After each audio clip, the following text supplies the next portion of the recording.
that ass back like a boom, boom, boom, boom, boom.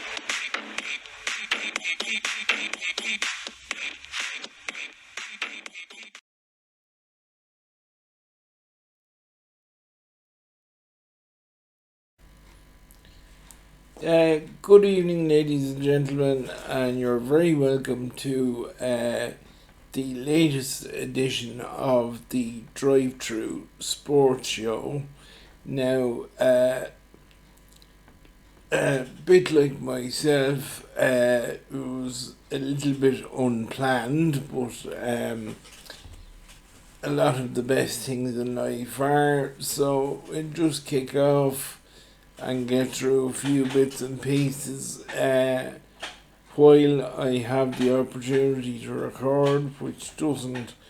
always come about too often, but we have it now, so we'll give it a go. First of all, I was just thinking to myself during the week, if you're from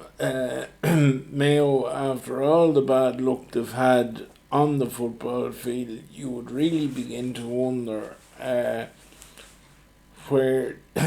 what you did in a past life to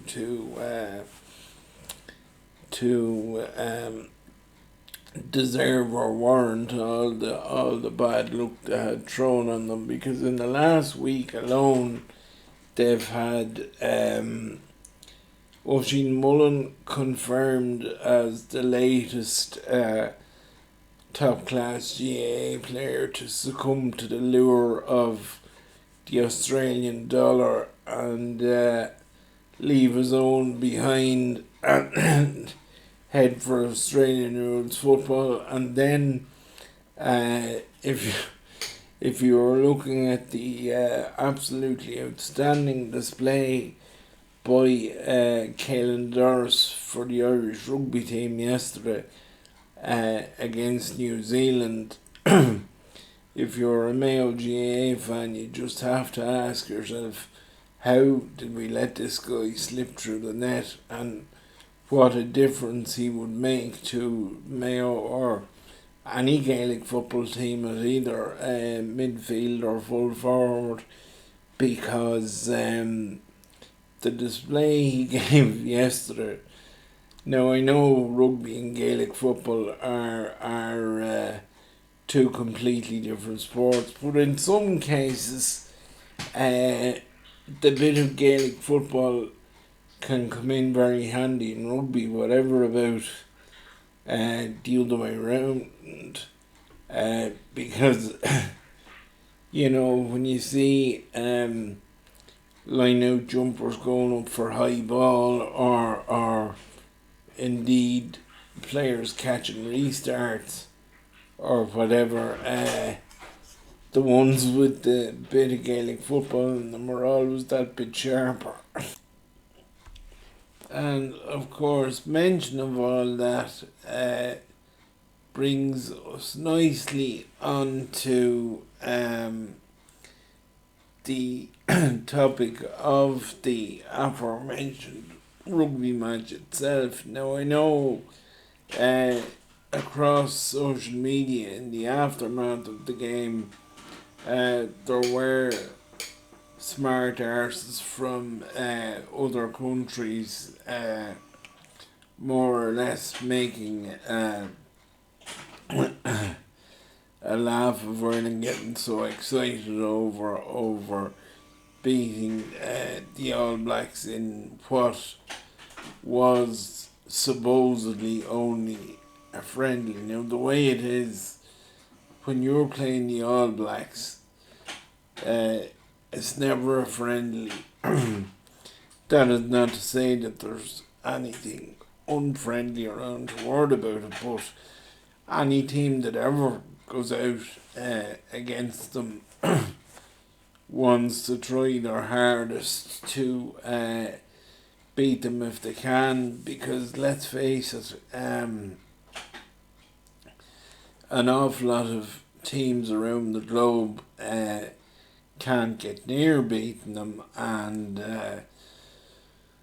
the fact that Ireland have beaten them now at least 3 times in the last decade or so.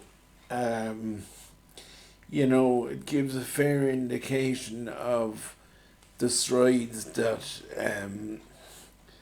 Irish rugby and the Irish team in particular have made, because now I know again some of the hardshaws whose expert commentary, and I use that term extremely lightly, I came across after the match were saying,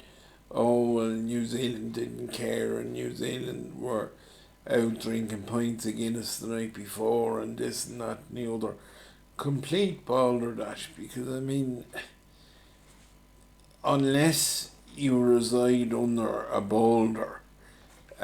you will know that rugby in New Zealand is quite possibly even more important than religion, and if so, rightly so. So at no point would they go out playing a match and not really care about the outcome of said contest. And I think the news conference of their coach, whose name I will admit escapes me at the moment, franked that fact in that he acknowledged that the Irish were the best opposition they had come across in a good long while. You know, and when you look at it, apart from, as I said in the written piece I put up on the website, well, you could call it last night or in the early hours this morning, apart from the 2 momentary lapses that let New Zealand in for 2 what admittedly were disappointingly soft tries, one in each half. Apart from those 2 momentary lapses, shall we say, Ireland completely dominated nearly every sector of the field. You know, I don't think there was one Irish player that you could actually say was bad or underperformed or whatever way you want to put it. What you can say though is that the game showcased the fact that Ireland certainly, number one, have some of the best players in the world in a few different positions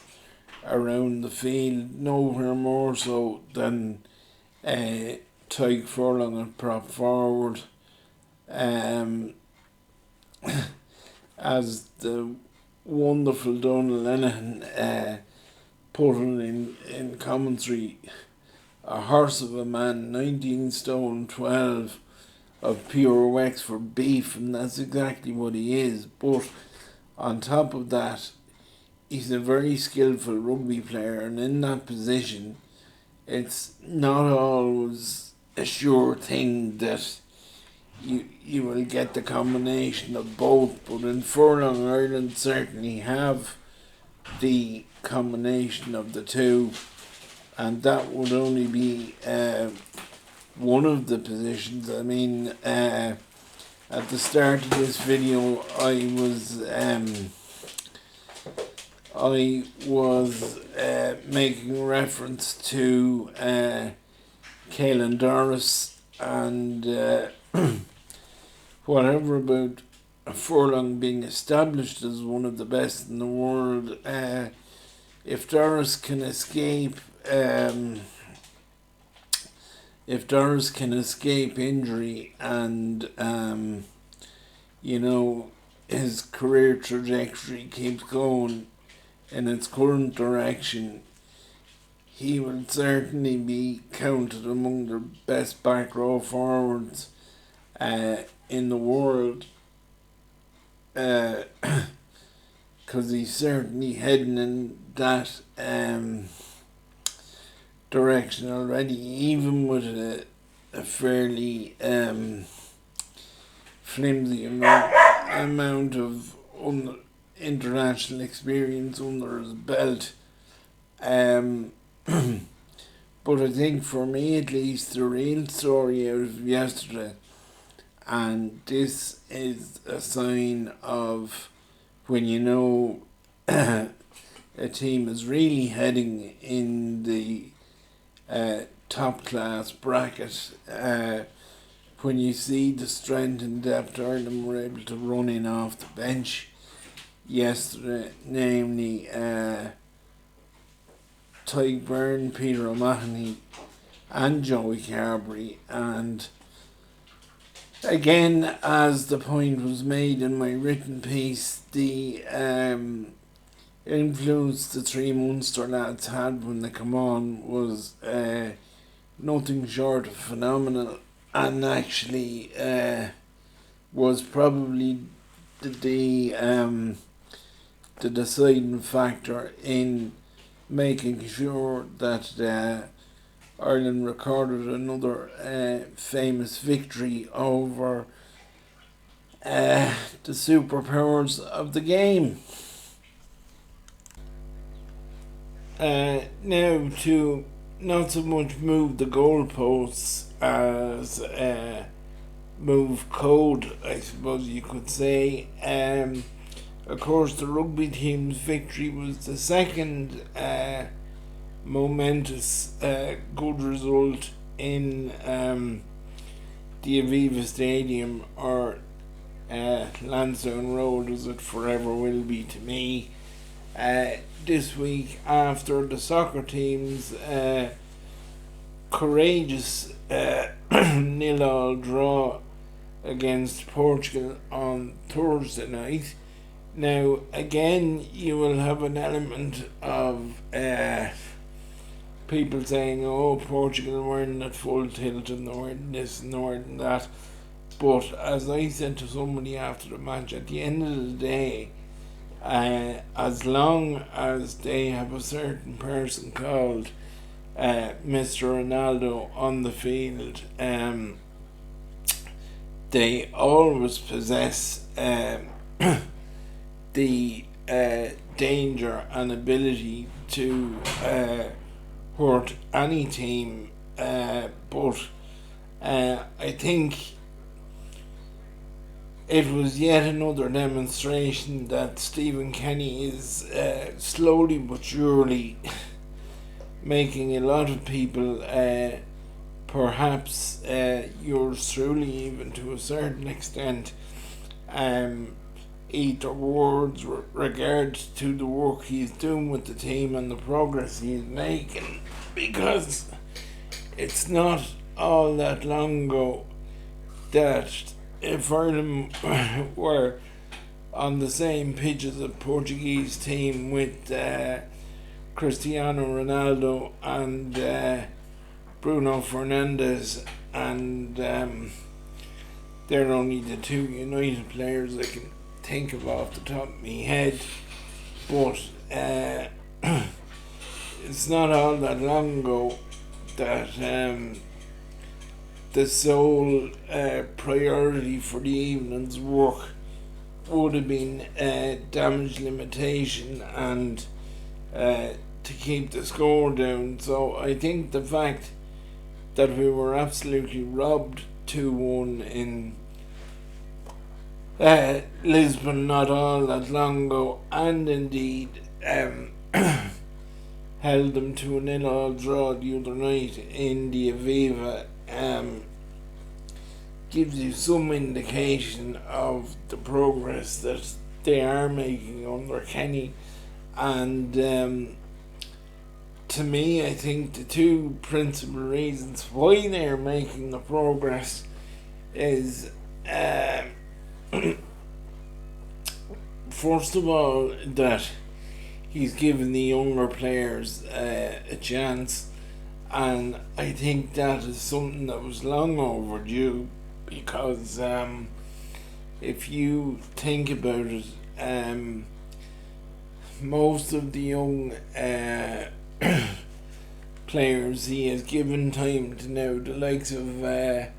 Adam Ida and Omabama Dele, I think I pronounced that right anyway, and even the young lad that has been playing in goals, they've all been making good strides with their clubs of late, but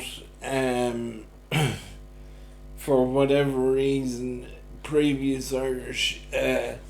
managements seemed reluctant at best to give younger players their head, as it was, and let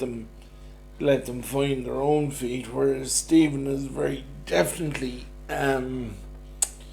going that way. And even if it is a case of short-term pain for long-term gain, I think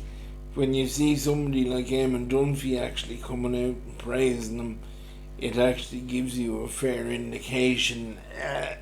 that he must be doing something right. So you would hope, even if the short-term targets may not be unattainable for the time being, you would hope that if Kenny is left in position and there are decent structures and player pathways and that put in around them, that he has definitely got a process going in the right direction. And you could nearly say, I think they said the soccer team the soccer team are now unbeaten in 5 games, and I think the rugby team have got their unbeaten one to 7, if I'm not mistaken. So in both cases, my line of thought would be they both have momentum behind them, and sometimes momentum is the biggest game changer in sport, and more than that, it can be often the hardest thing to generate. So while both teams have a bit of momentum behind them, my inclination and instinct would be very much a policy of leave well enough alone.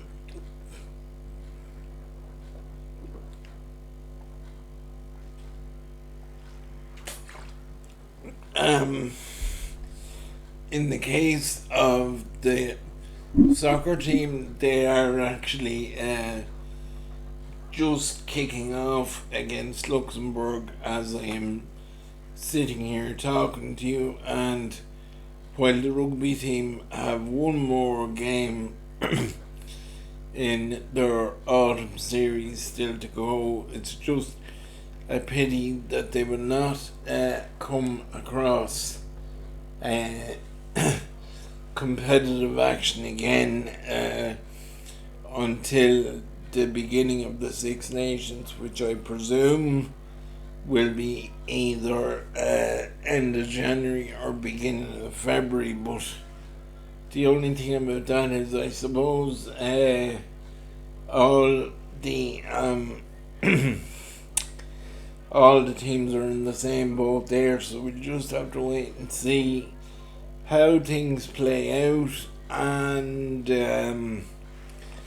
the meantime we look forward to the Irish provinces getting going again in the European Cup, and the hope and expectation would be that all 4 would be in a position to compete strongly in their respective groups. Just to momentarily return to soccer for a couple of other points. Firstly, the young girl that got onto the pitch and got Cristiano Ronaldo's jersey after the match. Having been the recipient of such generosity myself, I know how much these things can mean to people, and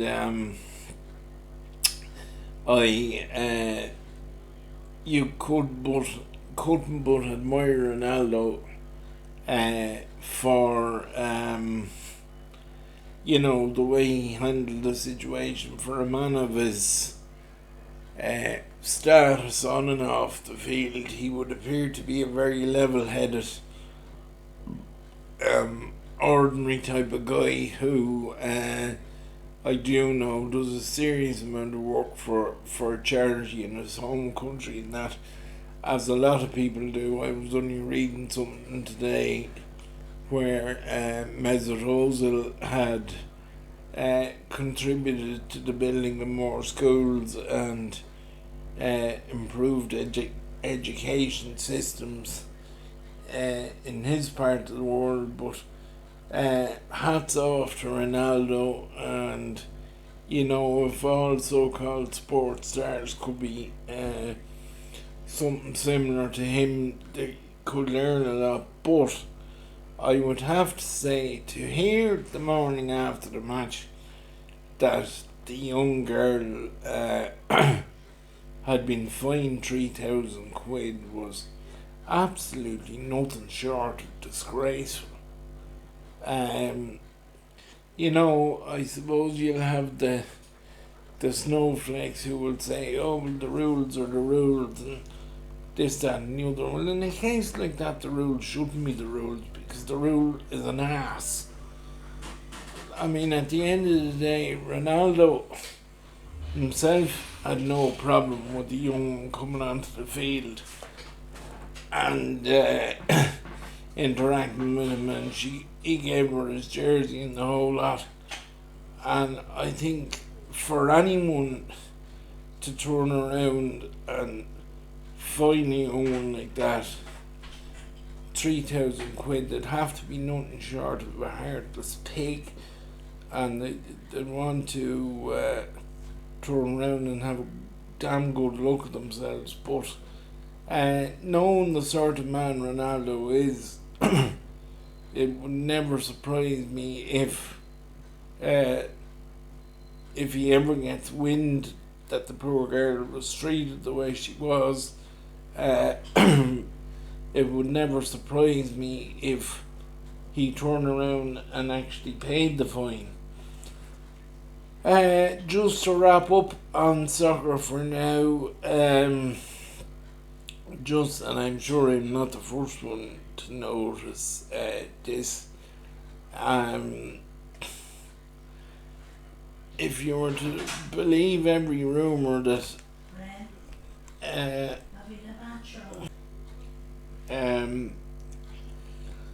crops up on social media, the likes of Manchester United must be linked with every player and every manager on the face of the earth, and there might be about as much truth to it wherever the bloody stories come out of than there is regarding life on Mars. But the couple that seem to be doing the round at the minute, and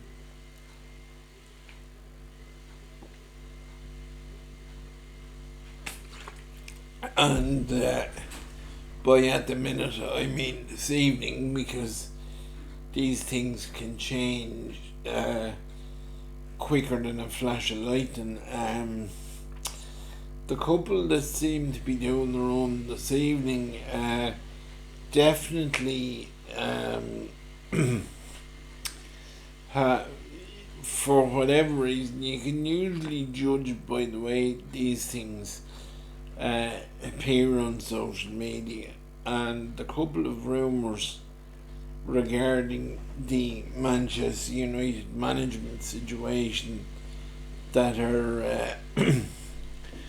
doing laps online this evening appear to have a little bit more credence behind them. In case you haven't seen them, the latest on the Ole Gunnar Solskjaer saga, and it is turning into a sorry saga at this stage, which to me just underlines the chaos the club is in and how much Manchester United as an organisation needs to get rid of the Glazers and in particular Ed Woodward as soon as is possible. It appears now that they're being linked with both Brendan Rodgers and Maurizio Pochettino with regards to replacing Solskjaer. Now, of course, the first problem with that is that the United board, in an embarrassing occurrence of regularity, have again sat on their hands throughout the whole international break and haven't either removed the Norwegian or come out and said straight out that he will remain in situ for the medium term, at least going forward. If they are going to replace him, I would hope that they would at least have the decency to do it now and not leave it till near next weekend when they're due to be out playing again. Of the couple of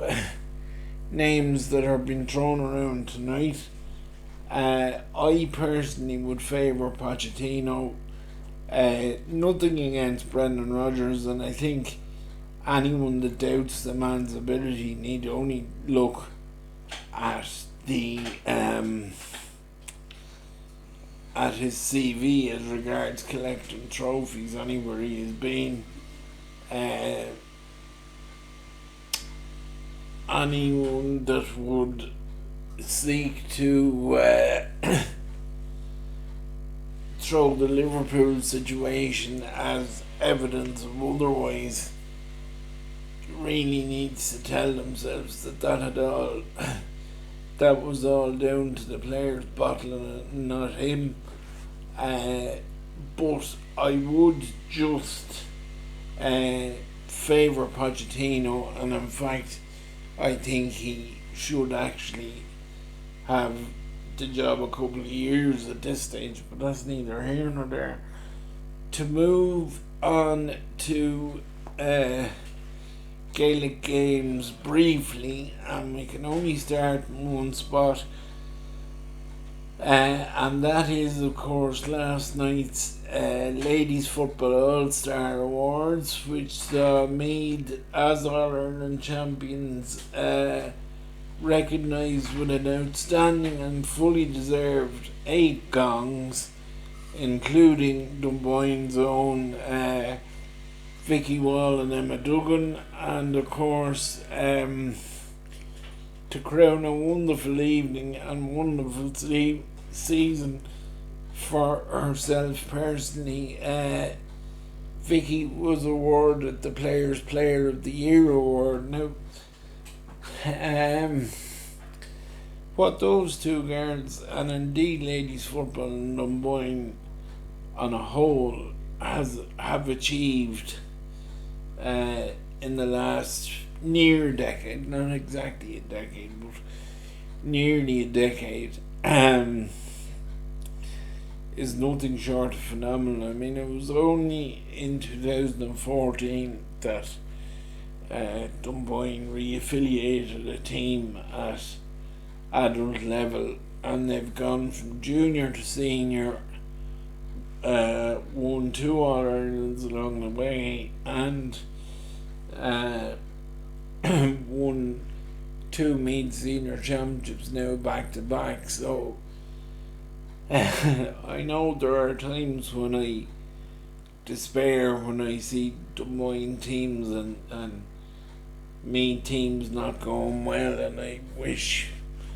for example, on the club side, I said, Jesus, why can't we be like something like, oh, I don't know, Kilmacud Crooks or Crosswood Glen or some of these that are mopping titles up here, there and everywhere, but certainly and this is a source of great pride and something I think we should revel in because it doesn't come around too often. But when it comes to ladies football, we are in a golden era from a Dunboyne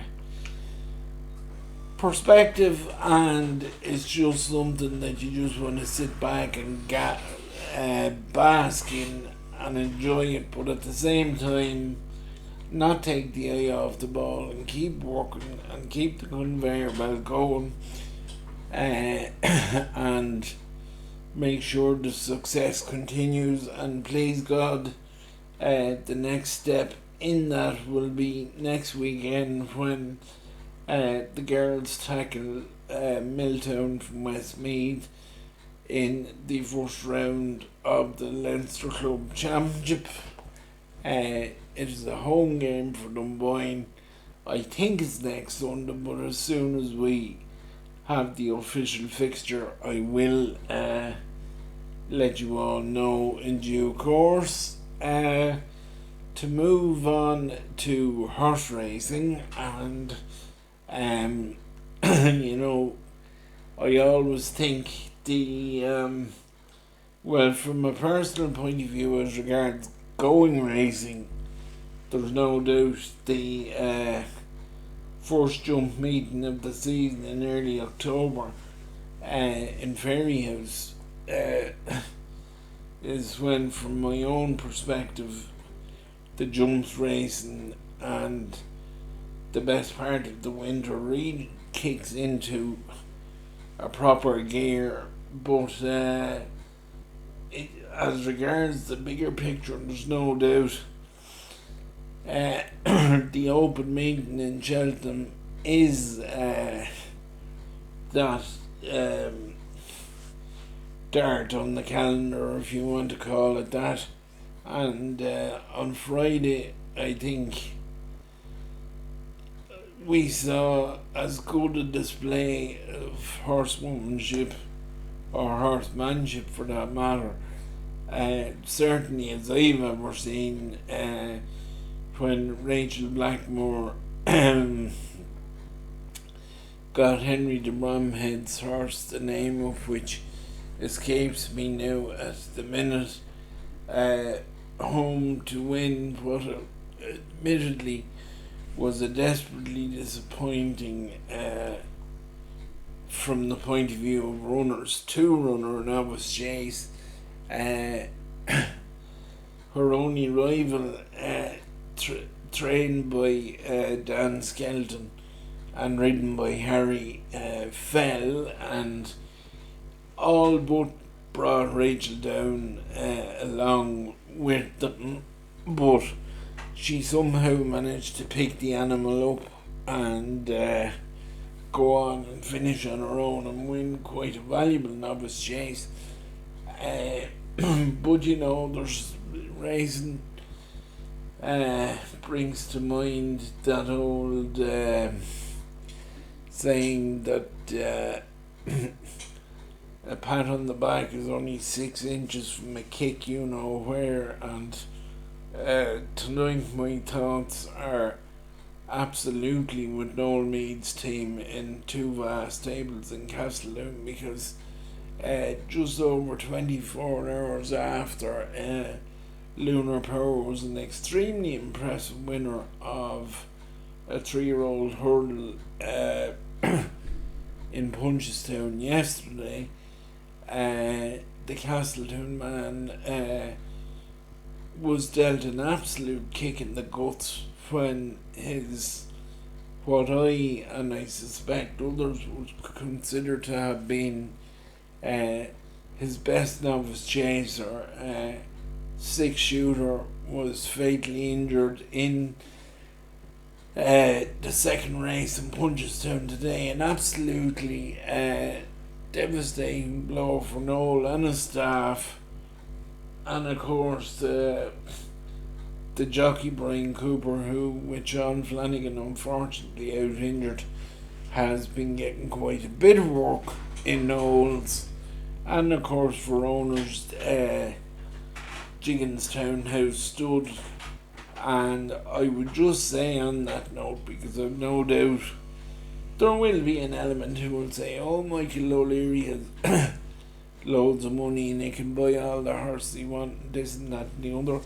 Again, another dose of bull, for the simple reason that anyone that has a racehorse, whether you've one or 100, or only part owner in one,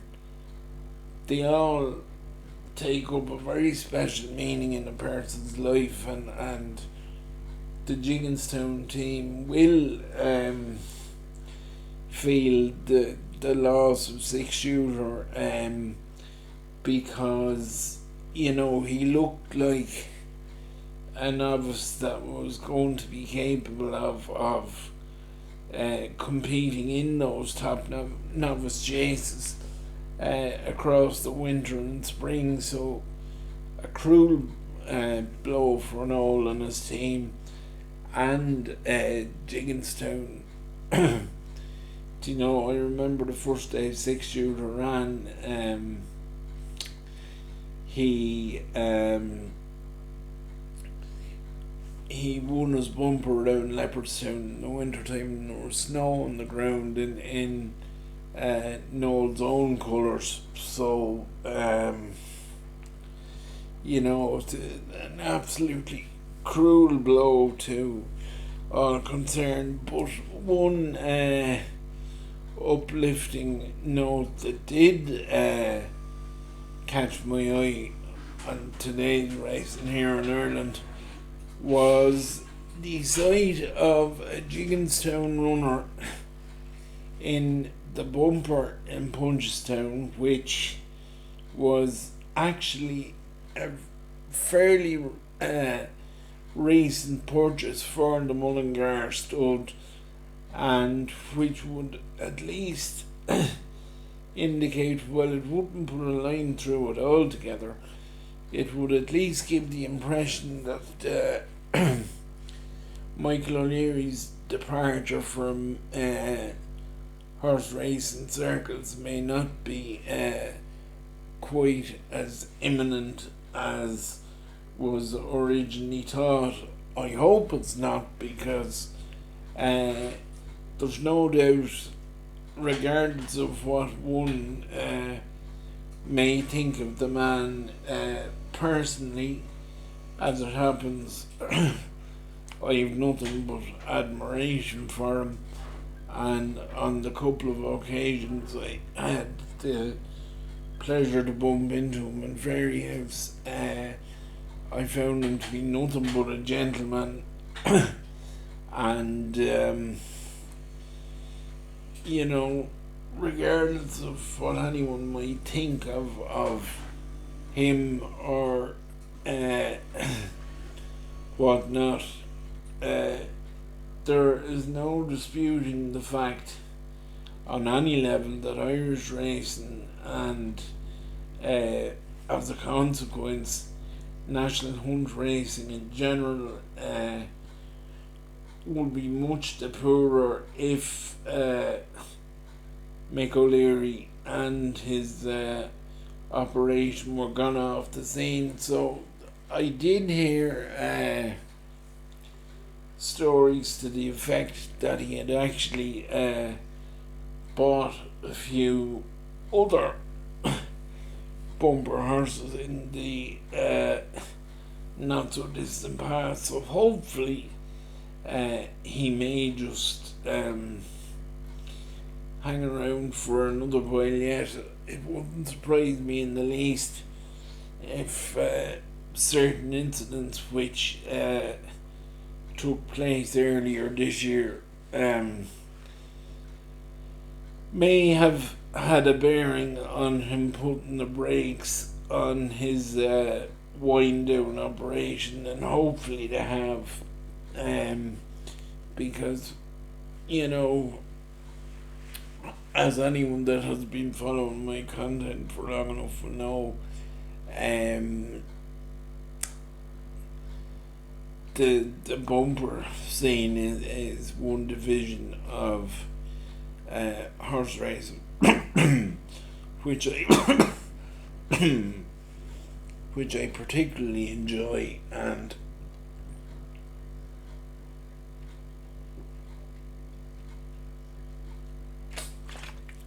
if Irish racing is strong in the bumper division, in the long run it means we can compete strongly in all divisions, and you know, that can only be good for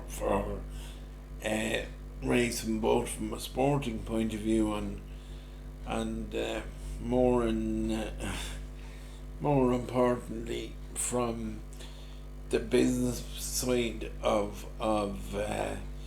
racing and bloodstock. So so hopefully we'll see a few more new Jigginstown bumper horses taken to the courses shortly, and if Cheveley Park could be encouraged to do likewise and spread their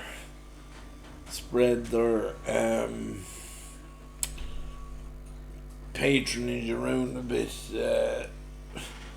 further into a few more yards, it would be a very welcome development too. So that's about everything I had to cover for the minute. Thanks very much for stopping by, folks, and stay tuned to BoylanTalkSport.com, to our Facebook and Twitter pages, to This Disabled Life on Instagram, and Boylan Talk Sport is on Spotify as well. Across all of our platforms, there'll always be something fresh going on, so please stay tuned. Your support and following is what gives me the motivation to keep doing what I do, and without being able to do what I do, some days the motivation to simply keep going wouldn't exactly be top heavy. So thanks as always for your support. Stay tuned, and I will speak to you all soon again.